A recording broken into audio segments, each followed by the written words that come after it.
Okay, I'm here at the Cedar Lee Movie Theatre with the director of Bully, Lee Hirsch. Thank you so much for speaking to us today. It's great to be here.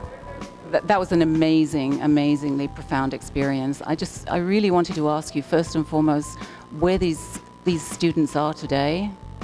Oh, they are, all of the kids in the film are actually, thank God, doing really well today. Alex is, they've moved. Alex Libby, who you meet in the film, who goes through so much bullying, they've moved to a suburb of Oklahoma City, and he's getting A's and B's and is having a really good time. You know, I think this movie has really given him a shine and a confidence, and he's speaking out and has friends, and he's just really blossomed in an incredible way. Kelby's doing fantastic. She's living with her girlfriend in Oklahoma City. She got her GED, she's been doing some community college, and she's going to be doing an internship this summer with Glisten. So we're really, she's also, you know, just coming into this great leadership role, and it's wonderful to see that. And Jamia's doing also very well. She's finishing her studies at home and picking the pieces and moving forward with her life, and I'm very proud of her as well.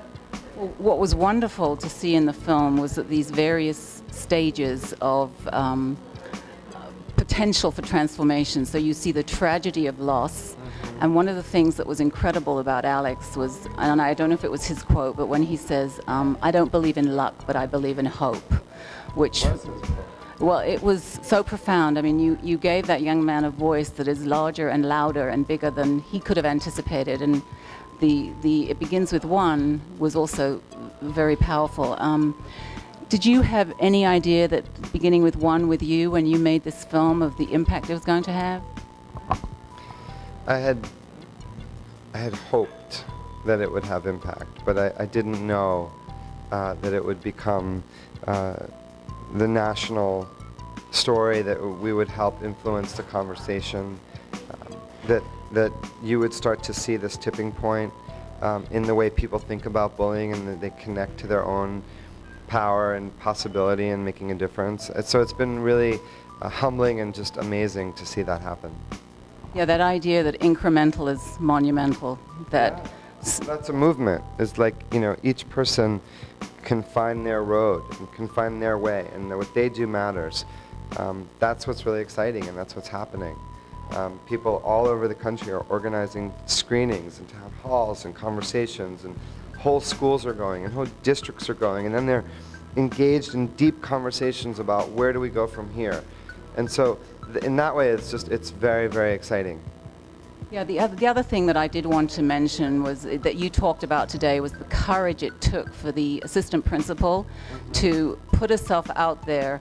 And obviously she got a lot of criticism, but beyond that, I just thought that was incredibly courageous, and wanted to say thank you if she ever sees this, because those are the voices we don't hear from, and it's really tough to come out and allow yourself to sort of see what the flaws are and how you make a difference. So that was really powerful. That was amazing. Yeah. No, I mean, I think we're not going to solve this problem by creating conflict with educators or blaming educators. You know, this is about a collective response, and it's about that each of us have a role to play. They have more of a role to play, and encouraging that and bringing them into the conversation, because the work of changing school climate it's top down. It has to be top down as well as bottom up. So, you know, we want to really engage across those lines with the unions, with the professional organizations, with educators everywhere, with administrators. And, you know, certainly I think Sioux City is led in that way, and it's extraordinary. Well, I think the other message was we need you and you need us, and that was definitely incredibly powerful also. So thank you so much. Thank you so much for coming and honoring the win of Cleveland. and I can't wait to hear more about it and help support you guys. That's incredible, because we are kicking off this leadership program, and we have students who never would have an opportunity like this normally, and it's fully funded by our sponsors. So great. And are you going to pledge to me to get lots of kids in here while it's still in theaters? Oh, I'm going to pledge. We're going to pledge. We've got all sorts of fall activities going on. This movie for us, this will be our theme and our emblem. The narratives and the personal stories touched everybody. I think everybody who sees it cannot but be moved. That's great. Thank you.